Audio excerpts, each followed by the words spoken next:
It always starts with a spark. Not fire, not passion. Something quieter, something darker. A flicker of familiarity that doesn't make sense. You meet her and it feels like gravity, like fate, like home, but not the kind of home you tell stories about. The kind that still smells like cigarettes and screaming. The kind you promised you'd never go back to. And yet, here you are. She says something, looks at you a certain way, and your body reacts like it's heard this song before, like it already knows the dance. You tell yourself it's chemistry, that she's exciting, different. You call it love. But Jung wouldn't have called it love, he would have called it projection. Because you're not falling for her. You're falling into her, into a role you don't remember auditioning for, and here's the truth. You don't love her. You recognize her. You don't talk about this part, how something broken inside you reaches out to something broken inside her. How the part of you that never got to scream finds comfort in her chaos. You mistake intensity for intimacy, drama for depth, possessiveness for passion. But none of it is love. It's reenactment. You're not in a relationship. You're in a ritual. Jung called it the unconscious repetition of unresolved trauma. You're trying to fix the past by reliving it. Only this time you think maybe you'll win. Maybe this time she won't leave. Maybe this time you'll be enough. Maybe this time love will be louder than pain. But the past isn't a puzzle you solve by forcing the same pieces together. It's a wound you heal by finally walking away from the table. Let's be honest. You know she's wrong for you. You knew it the second she smiled too wide and apologized too late. You knew it when you couldn't breathe after every fight. When her words felt like knives dipped in honey. When your nervous system stayed on high alert even while she slept beside you. But knowing isn't enough, is it? Because something in you keeps going back.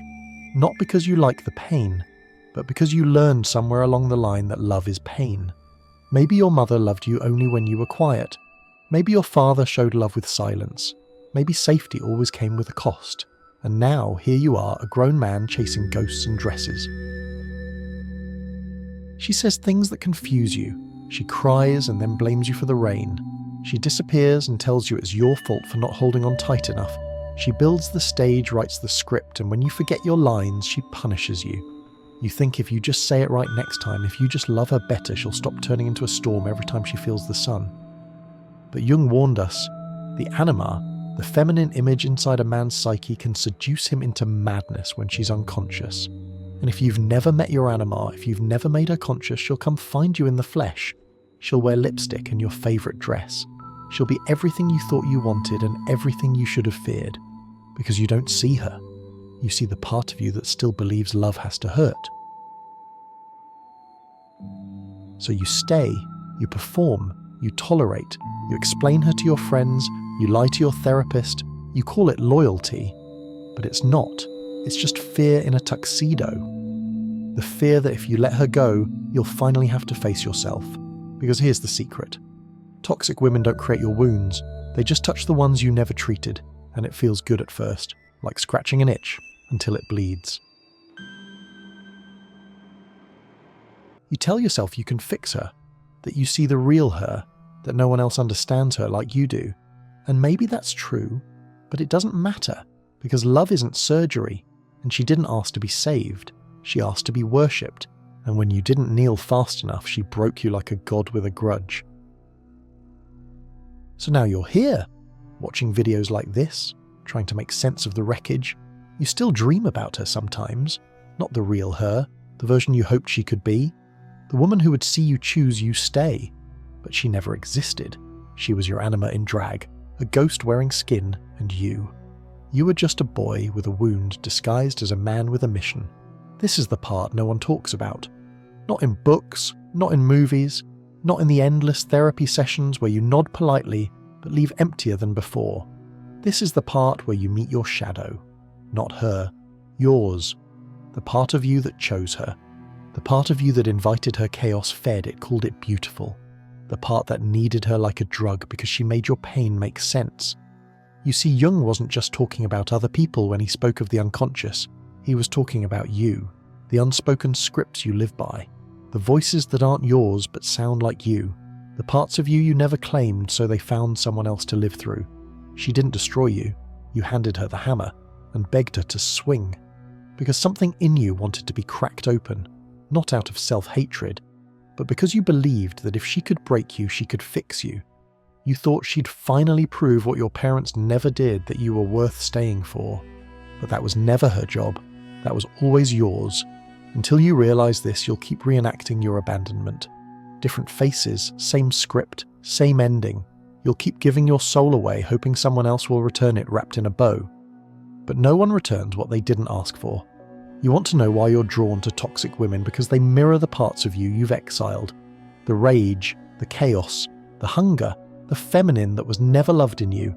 Every time you chase her, you're chasing your own forgotten reflection. So what now? Do you run, block her, find someone healthier, and pretend you're fixed? That's not healing. That's swapping masks. The real confrontation isn't with her. It's with the boy inside you who decided that being needed was safer than being known. Who thought performance was safer than presence? Who learned that love only came when you bled for it? He's still in there, and he's tired.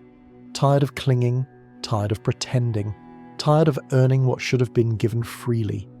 The boy must die, not violently, not with shame, but with compassion. He must be buried in truth, so the man can rise. You don't need her to see you. You need to see yourself, all of you, the soft, the wild, the wounded, the parts you labelled as too much, too needy, too emotional.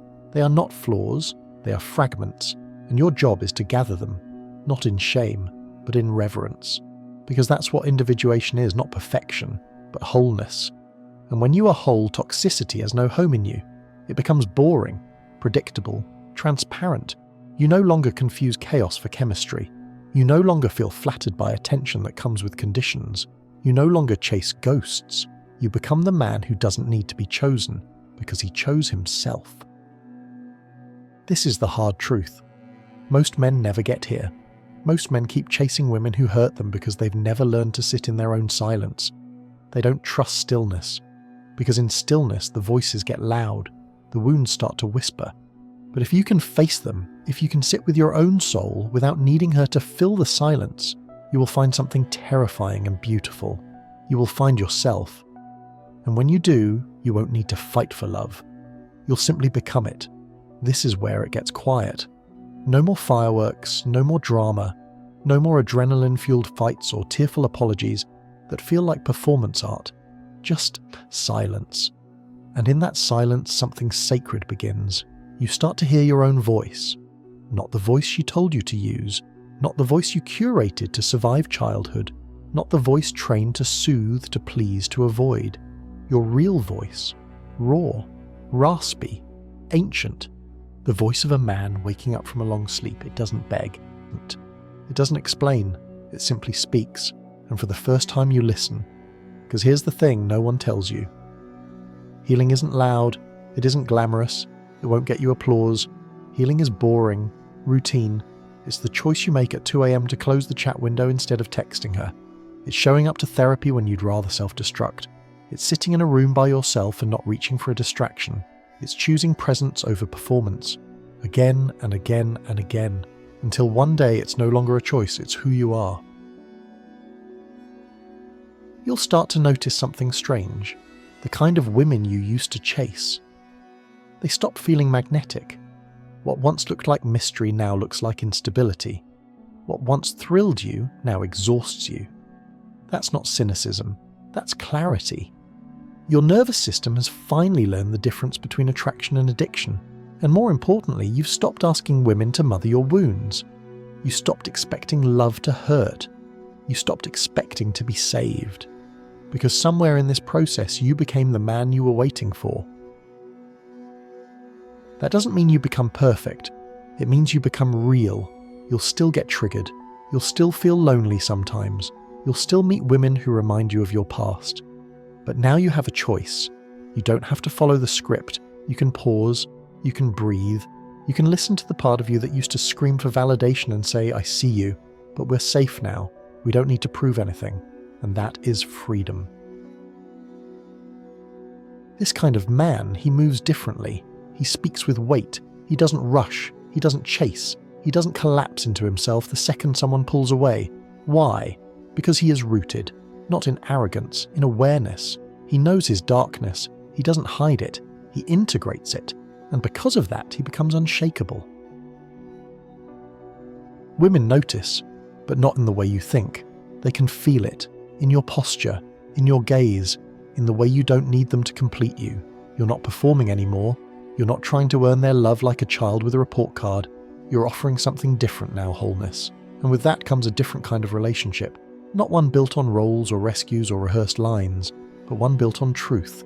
You'll meet someone and there won't be fireworks. There will be stillness, recognition. Not because she's perfect, but because she's done her work too. She's met her own animus. She's burned through her illusions. She no longer needs you to be her father, her savior, or her fantasy. She just wants you, as you are. And in that space, something rare is born. A love that doesn't demand. It invites. A connection that doesn't possess. It honors. Two sovereign souls, standing side by side, not to complete each other, but to mirror each other's truth. Hosta. But make no mistake, most people won't get this far. They'll quit. They'll go back to the drama. They'll choose the familiar pain over the terrifying peace, because peace is foreign, and we fear what we don't understand. But if you don't quit, if you keep going, you'll cross a threshold, and when you do, the world will feel different. Because you are different. You won't just see clearly, you'll feel clearly. What aligns, what drains, what honors, what wounds. You'll become the man who walks into a room and doesn't have to speak to be heard.